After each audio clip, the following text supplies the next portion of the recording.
오늘 요한계시록 3장 14절부터 22절 말씀 가운데 성령으로 충성된 증인이 되라. 성령으로 충성된 증인이 되라. 성령으로 충성된 증인이 되라는 제목으로 말씀을 함께 나누겠습니다. 이 라오디게아는 제가 한번 방문한 적이 있습니다. 그랬더니 온천으로 유명한 도시더라고요. 그 도시가 굉장히 부유했던 도시로 그렇게 알려지고 있습니다. 소아시아 전체가 지진으로 다 무너졌을 때 터키에 큰 지진이 많이 발생하는 지역이지 않습니까? 그런데 지진으로 다 무너졌을 때 전 지역이 다 로마의 지원을 통해서 복구를 합니다만 이 라오디게아 지역에서는 우리는 로마 지원을 받지 않고 복구를 하겠습니다. 그 정도로 부유한 도시였습니다. 이 교회의 7교회 가운데 마지막 교회에 대한 말씀인데 이 7교회에 나타나신 주님의 존재에 대한 표현이 4가지로 나타나 있습니다. 아멘이시요 충성된 고 참된 증인이시고 하나님의 창조의 근본이신, 이렇게 4가지 모습으로 나타나 있는데요. 이 라오디게아에 하시는 말씀 주님 존재에 대한 평은 어떤 면을 담고 있느냐면 예수님의 공생의 사역에 대한 모습이 담겨 있습니다. 예수님의 공생에서 당신이 사셨던 모습을 라오디게아에게 보여주고 계셔요. 왜 그 모습을 보여주었는가 하면 그들은 자기중심적으로 신앙생활을 하고 있었어요. 그래서 주님이 원하는 신앙생활을 할 수 있도록 그들에게 요청하면서 예수 그리스도께서 자신이 이 땅에 와서 어떻게 사셨는가를 보여주고 계십니다. 그 중에 한 모습이 아멘이시오 이렇게 표현하셨습니다. 아멘은 진실하다, 신실하다는 의미를 담고 있습니다. 약속을 한번 하시면 지키시는 분으로 하셨습니다. 하나님의 말씀은 진실한 말씀이시고 그 말씀은 신실한 말씀이시고 그 말씀대로 이루어진다는 아멘의 주님이십니다. 저와 여러분이 믿는 예수 그리스도에 대해서 언제나 아멘이시기를 바랍니다. 아멘. 주님이 우리에게 오실 때 아멘으로 찾아오신다는 것입니다. 아멘이 회복되기를 축원합니다.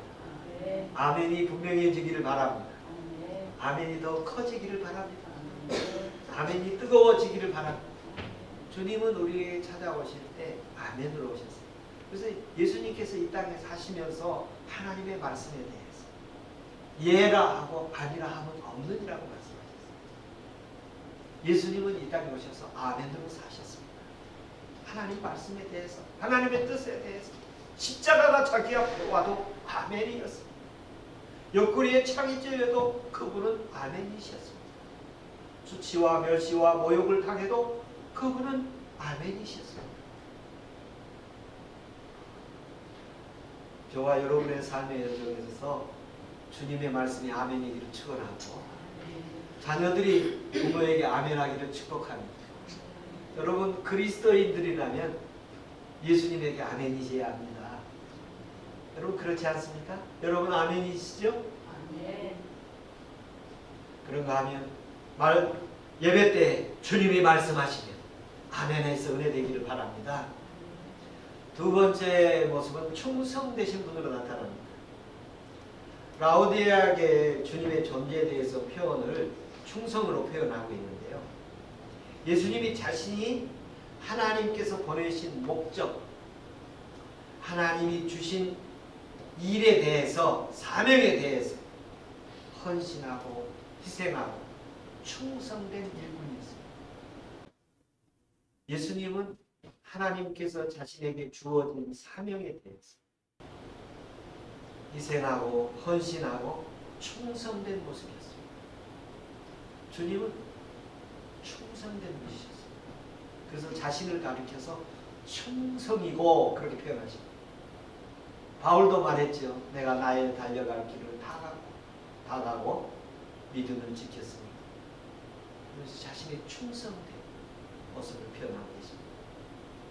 우리에게 맡겨진 무슨 일이든지, 특별히 여러분 기도에서 맡겨진 기도하는 일이라든지 찬양하는 일이라든지 하나님께서 맡겨진 일에 작은 것부터 충성하면 큰 거 맡기실 줄로 믿습니다. 다른 사람은 충성하지 않더라도 나라도 충성하는 사람이 되기를 바랍니다. 주님은 십자가를 지기까지, 죽기까지, 생명을 바치기까지 충성하신 분이셨습니다. 우리에게 맡겨진 일 열심히 하시기 바랍니다. 열심히.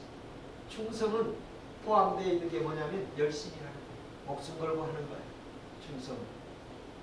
마음의 중심으로 본심을 담아서 충성한 일을 열심히 하는 게 충성이지 않습니까? 마음의 중심을 담아서 열심을 내는 것이 충성입니다.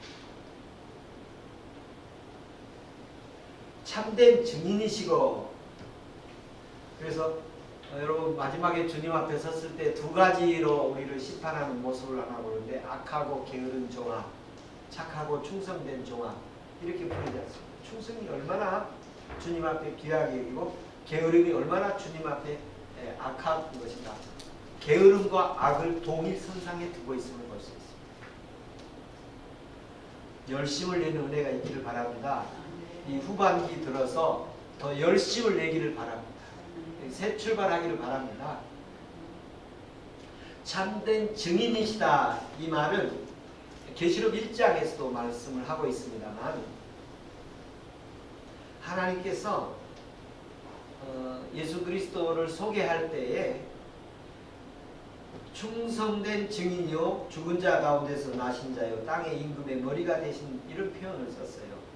그러니까 증인이라는 말은 자신이 하나님의 아들로서 사명을 가지고 이 땅에 왔다. 법적으로, 하나님의 법적으로 당신은 사명을 가지고 와서 그 사명의 증인이 되어진다. 자신의 직무를 말하고 있습니다. 그것은 그리스도의 직무였습니다. 그리스도라는 하나님의 아들로서 이 땅에 와서 구속자의 삶을 살아야 하는 직무가 있습니다. 인류를 구원해야 될 직무가 있습니다. 여러분 예수 믿으면 가족 구원해야 될 사명이 있습니다. 그것이 하나님께로 부여받은 직무입니다. 목사는 목사의 직무가 있습니다. 그런가 하면 부모는 부모의 직무가 있고 자식은 자식의 직무가 있습니다. 그래서 그것을 예수님께서는 기름 부음 받다. 그 기름 부음을 받으면 하나님께서 그 권리도 주고 그에게 하나님께서 능력도 주시고 권위도 주십니다. 예수님께서 이 땅에 하나님의 아들로 와서 그리스도의 직무를 받으니까 십자가를 질 수 있는 능력을 주셨어요. 그리고 온 인류를 구원할 능력을 주셨어요. 예수님은 그리스도의 직무를 충성스럽게 감당을 했는데, 바로 그 감당하는 장면이 희생하고 헌신하고 충성되게 살았습니다. 그 예수님께서 너희가 성령을 받으면 너희가 내 증인이 될 것이다, 그렇게 표현했습니다. 여러분 예수 그리스도를 믿는 사람들이 성령을 받고 나면 예수 그리스도에 대한 증언자가 되어집니다. 가족을 구원하고 싶은 증언자가 되어집니다.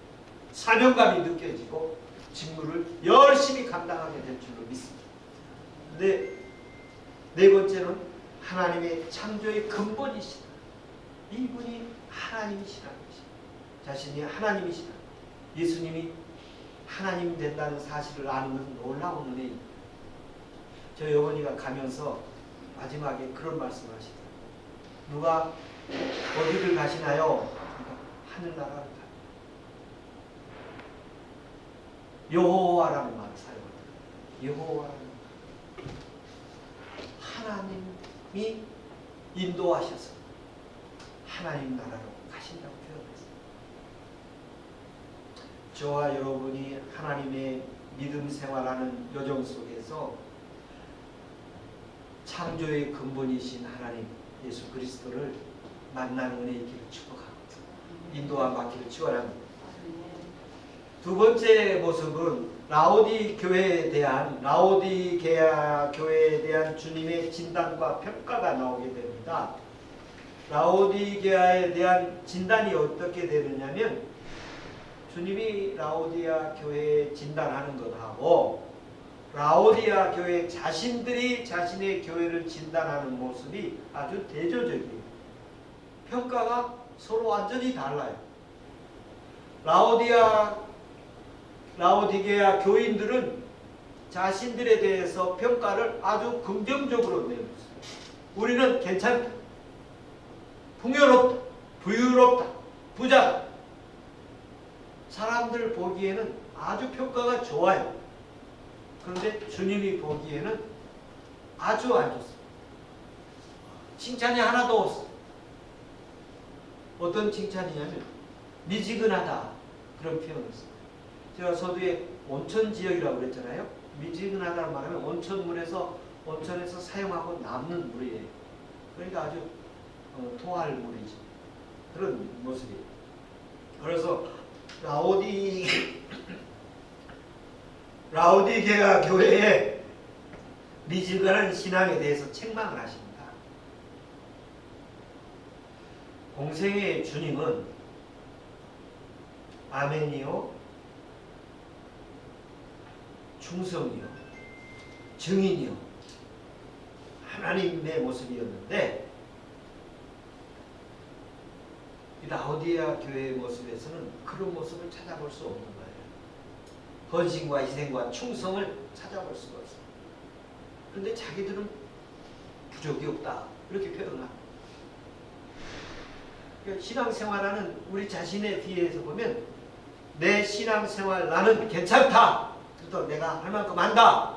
그런데 주님이 보실 때는 부족하다, 미지근하다, 그런 얘기예요. 그들의 평가에 대해서 나는이라는 말이 3번이나 나옵니다.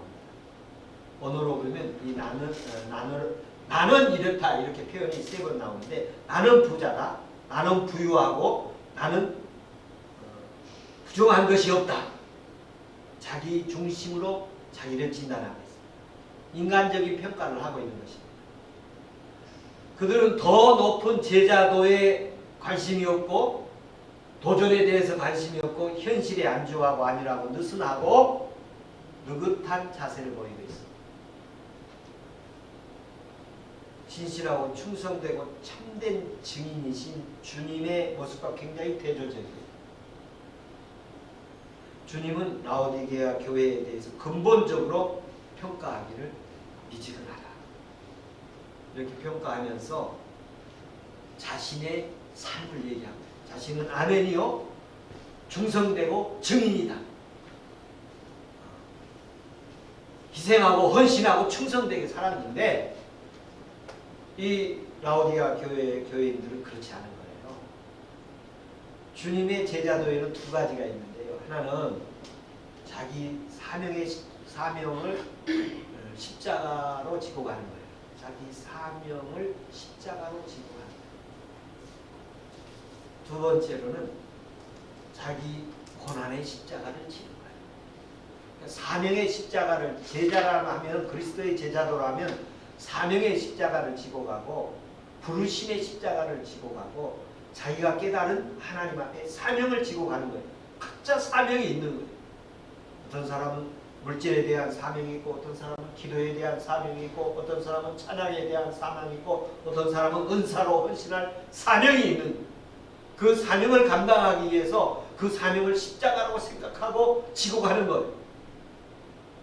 그 십자가를 지고 가는 그 사명 속에서는 고난이 있는 거죠. 고난, 인내와 열정과 희생과 헌신, 충성이 그 안에 있는 것입니다. 제자도의 삶에는 2가지가 있습니다. 사명의 십자가와 고난의 십자가. 초대교회 사도들도 예수의 복음을 위해서 생명을 바치기까지 그들은 사명을 감당했고 그들은 고난을 당했습니다. 라오디게아 교회는 이런 모습이 없다고 진단하고 각성하라고 촉구하고 있습니다. 차지도 않고 덥지도 않다는 것은 미지근하다는 건데, 그래서 입에서 토해버리겠다는 것인데, 인생의 목적 자체가 자기를 위해서 사는 삶이고 겉으로는 하나님 위해서 사는 척 하지만 속으로는 자기를 위해서 하는 것이기 때문에 주님이 보실 때는 구토 현상이 나타난다는 것입니다. 인생의 목적의 참된 의미를 알면 예수의 복음을 위해서 생명 걸고 살게 되어 있다는 것입니다. 삶의 현장에서 예수의 복음을 위해서 실천하는 모습이 라오디아 교회에서는 너무 미지근하다는 것입니다. 주님께로부터 분명한 사명을 받으면 그 사명에 대해서 희생과 헌신과 충성이 나타나게 되어 있습니다. 사명에 대한 인식이 분명하지 않다는 것을 지적하고 있습니다. 17절에 제시하는데요. 나는 부자라 부유하여 부족한 것이 없다고 한 그들에게 주님은 5가지를 제시합니다. 자기들은 부족한 것이 없는데 주님은 부족한 것이 있다고 이렇게 표현을 하면서 5가지를 말해요.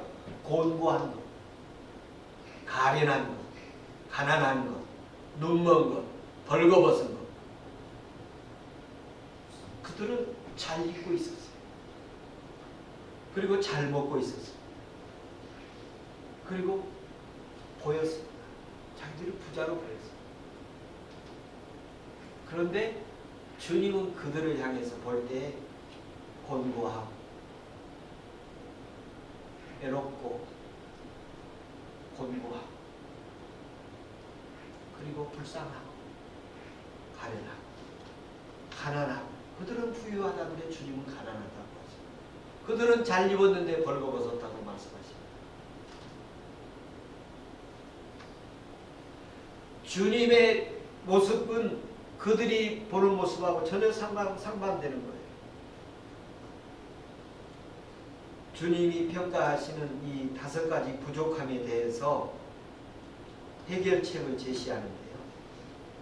3가지를 제시하십니다. 하나님 일에 대해서 희생하고 헌신하고 충성이 없다는 거예요. 그러면서 영적으로 볼 때 너무나 빈약한 모습들이 그들에게 가련하게 보이고 불쌍하게 보이고 주님의 수준으로 볼 때 합당하지가 않다는 것입니다. 자기 수준으로는 넉넉하게 한다고 하는데 주님이 그 사람에 대한 기준으로 볼 때는 너무 미지근하다는 거예요. 그냥 토해버릴 것 같다는 것이죠. 구역질이 난다는 것입니다. 오늘 우리 성도들이 가진 느슨함, 느긋함, 안일함이 혹시 아닌가 생각해 봐야 돼요. 이 3가지 일을 가운데 이제 제시하면서 이걸 해결하기 위해서는 느슨하고 느긋하고 안일한 것에서 각성을 해야 한다는 것입니다. 둘째는 미지근함을 벗어나서 탈피하고 해결해야 한다는 것입니다. 우리에게 주신 사명을 깨닫고 사명을 위해서 헌신하고 희생하고 충성하는 것을 다시 일으키라는 것입니다. 그리고 3번째는 3가지를 사라고 말합니다. 첫째는 사라는 것은 말씀 가운데서 18절에 보면 내가 권하노니 불로 연단한 금을 사고 또 흰옷을 사고 벌거벗은 수치를 보이지 않게 하고 안약을 사라. 3가지 사라고 했는데 연단한 금을 사라. 불로 연단한 금을 사라. 그리고 흰옷을 사라. 그리고 안약을 사라. 이 3가지 사라고 하는데 이 불로 연단한 금을 사라는 말은 무슨 말이냐면 시련, 이 불이라는 건 시련과 시험의 요소입니다. 시험과 시련과 연단을 극복하고 예수를 향한 열정을 가지고 있느냐 하는 것입니다. 사명을 감당하는 가운데서 되는 강력한 믿음을 갖기 위해서 흔들리지 않는 굳건한 믿음, 영적인 그런 믿음을 가져봤느냐 하는 것입니다. 그러니까 시험 당할 때 믿음으로 이겨봤느냐 이거예요. 어려운 역경이 올 때에 믿음으로 이겨내 받느냐 하는 것입니다. 불로 연단한 금을 사라는 것은 불같은 시험을 만났을 때 거기에서 믿음을 지켜받느냐 하는 것입니다. 두 번째로는 흰옷을 사서 입으라. 벌거벗은 수치를 보이게 하니라. 그들은 좋은 옷을 입고 있었어요. 그런데 여기서 이 흰옷이라는 것은 주님에게 합당한 옷을 말합니다. 요한계시록에서 흰옷은 1차적으로 순교자들이 입은 옷이에요. 성경은 어린 양의 피에 의해서 옷이 희게 되었다 이런 표현을 사용합니다. 흰옷은 예수 그리스도의 보혈로 속죄함을 받은 자들이 입은 옷입니다. 하나님께서 인정하시고 신앙의 삶에 대한 하나님이 인정하고 주시는 옷이 흰옷입니다. 그래서 24장로들이 흰옷을 입고 있었고 주님이 마지막 재림할 때 천군 천사들이 악의 세력과 전투를 하는데 그들이 입은 옷이 흰 옷이고 그들이 타고 온 말이 백마입니다. 이 옷은 주님을 향한 믿음과 헌신과 희생과 충성이 인정되어서 주님이 그들에게 주신 옷입니다. 이 사라는 말이 3번 나오는데 금을 사서 부유하게 되고 흰옷을 사서 입으라고 하고 안약을 사서 입으라는 이런 표현은 자기 돈을 주고 사라는 거 아니에요. 자기 돈을 주고 사라는 거예요. 그러니까 자기의 헌신과 희생이 있어야 한다는 것입니다. 자신의 헌신과 희생과 충성이 있었을 때에 주님이 그것을 인정하는 합당한 도달하는 주님의 기준에 도달하는 그 모습이 흰옷을 입은 것이다. 어린 양의 보혈의 은혜로 우리는 기본적으로 흰옷을 입고 있습니다. 그러나 세상에서 물들어지고 더러워질 수가 있습니다. 우리 회개하고 열심을 내서 흰옷 되어진 은혜가 있기를 바랍니다. 이 어린 양의 피로 흰옷을 소유하게 되고 사명을 열심히 충성스럽게 감당하다 순교자들이 되었을 때에 흰옷이 주어지게 됩니다. 안약을 사라고 말씀하셨는데 이 안약을 사서 눈이 열리게 됩니다. 그들이 볼 때 전혀 상반돼. 자기는 부자라고 그러는데 주님은 가난하다고 말씀하고 있잖아요. 이게 보는 시각이 완전히 보는 관점이 다른 거예요. 요한계시록 특징 가운데 하나가 뭐냐 하면 사람들은 보이는 대로 교회가 규모가 있고 거기에 조직이 있고 사람이 많이 있고 프로그램이 있고 그러면 사람들은 괜찮다고 그러는 거예요. 근데 하나님이 보실 때는 거기 죽었다고 표현하시고 촛대를 옮기겠다고 표현하시고 그러기도 하시고 계세요. 뭘 보고 있느냐면 양이나 사람의 눈으로 되어 있는 게 보는 게 아니라 그 가운데 질을 보고 있고 중심을 보고 있어요. 저와 여러분의 오늘 하나님 앞에 예배 가운데 드려지는 예배가 사람에 의한 그런 판단의 기준으로 보여진 것이 아니고 그곳에 그리스도가 있느냐, 예수 그리스도가 전파되느냐, 하나님이 계시느냐 하는 것입니다. 저와 여러분 중심에 하나님 계십니다.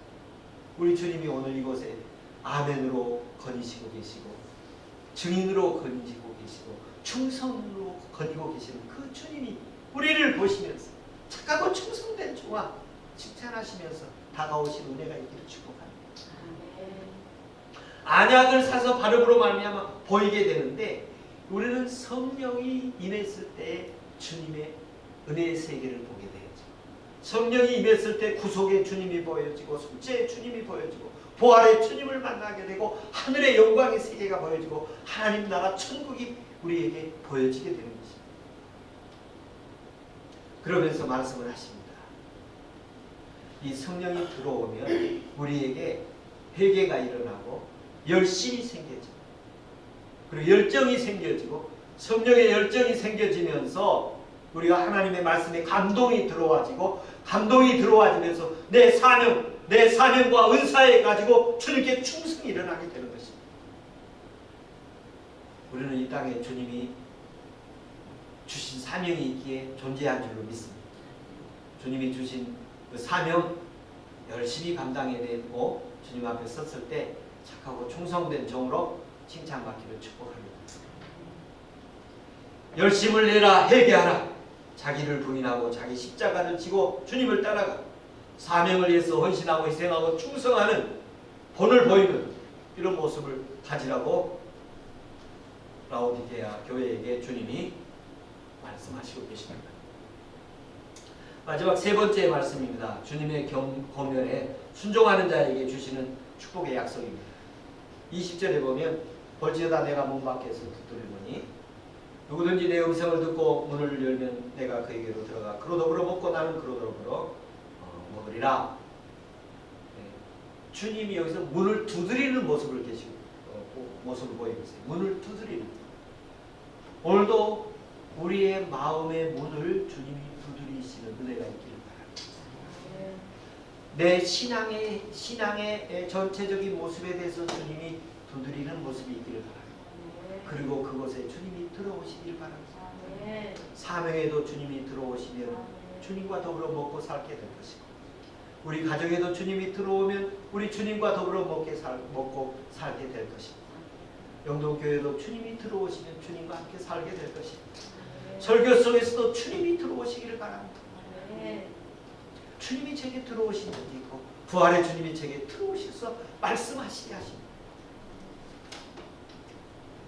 주님께서 마음을 두드리시는데 그리고 들어와서 나와 더불어 먹으리라 나누리라 이런 말씀하시는 이 말씀이 보면 요한복음 15장에 내 안에 거하라. 그리하면 나의 제자가 되리라. 그런 말씀하십니다. 우리가 주님이 내 안에 들어오시기를 축복합니다. 주님이 이 시간 예배자들 마음속에 들어오시기를 축복합니다. 들어오시도록 마음은 열려지기를 바랍니다. 그러면 주님과 더불어 먹고 마시는 은혜를 경험할 것입니다. 라오디아 교회에게 말씀을 하십니다. 세 가지 사라고 말씀하시죠. 중요한 동사입니다. 사라는 동사가 세 가지인데 불로 연단한 금을 사라. 어떤 시련과 역경이 와서도 주님 거기서 믿음을 증거를 보여줘라. 금을 거기서 금이 되어라. 연단과 시련을 통해서 금이 되라고 말씀하십니다. 더 소중한 사람이 되라. 더 소중한 믿음의 사람이 되라는 것입니다. 시험을 이겨내기를 축복합니다. 두 번째, 흰옷을 사라. 성도의 옳은 행실. 예수 그리스도의 보혈로 십자가의 피로 우리는 흰옷 입은 자가 됐습니다. 순교자들에게 주시는 그 흰옷, 주님의 복음을 위해서 희생하고 헌신하고 충성된 자들에게 주시는 그 흰옷, 주님 앞에 사는 은혜의 길을 축복합니다. 내 돈을 내고 내 열심을 내고 내 충성을 내야 살 수 있는 것입니다. 마지막에 안약을 사서 눈을 바랍니다. 주님이 성령이 우리에게 주어졌을 때에 우리가 보고 받고 그리고 누리고 감당할 수 있는 은혜가 있습니다. 그 일을 위해서 우리는 기도해야 합니다. 성령이 우리에게 들어올 때에 주님의 능력이 있어서 우리가 보고 듣고 만나게 될 것입니다. 주께서 은혜 주셔서 오늘도 예수님 믿고 구원받아 하나님의 자녀 되어서 주님 앞에 아멘이요 충성된 증인으로 살아가는 은혜의 길을 축복합니다. 기도하겠습니다.